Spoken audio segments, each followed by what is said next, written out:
When I was 7 or 8 years old, a man moved to my neighborhood. He was around his 60s and introduced himself to me. His name was Tom. He was the only one who spoke English fluently in our neighborhood, but he always tried to speak our native language. He seemed really nice at first. One day after school, my friends and I saw a new cafe in our neighborhood. We were curious and wanted to know how many desserts they had, so we stopped by and looked inside. Then we heard someone say, "Hello, kids." He then said, "Come on in. You can have all the desserts you want for free." Without thinking, we went inside and stayed there for 2 hours. After that, we soon stayed there almost every day after school. Everyone started to like Tom.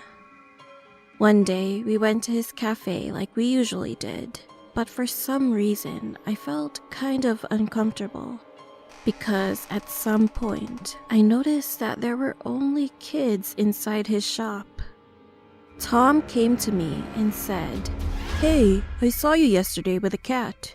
Do you like cats?" I said yes, and he proceeded to talk to me more. He told me that he has 8 cats in his house and showed me pictures of his cats. All of a sudden, one of his pictures from inside his wallet fell to the floor. I picked it up and I could see a girl's face with blonde curly hair and green eyes. I thought that she was his granddaughter, but what he told me next was a huge shock. He said, "Oh, this is my wife. She lives in London right now." I was confused because the girl in the picture was just a kid, maybe 14 or 15 years old. I thought that he was lying or something. Then I got up. "Oh, I forgot. My mom is waiting for me." So I quickly left the shop and went back home. Then I just hugged my mom. The next day when I got to school, there were policemen everywhere. I didn't understand what was going on. Then one police officer walked over to me and he said, "Kid, you have to come with us." They also called my parents, so we went to the police station together.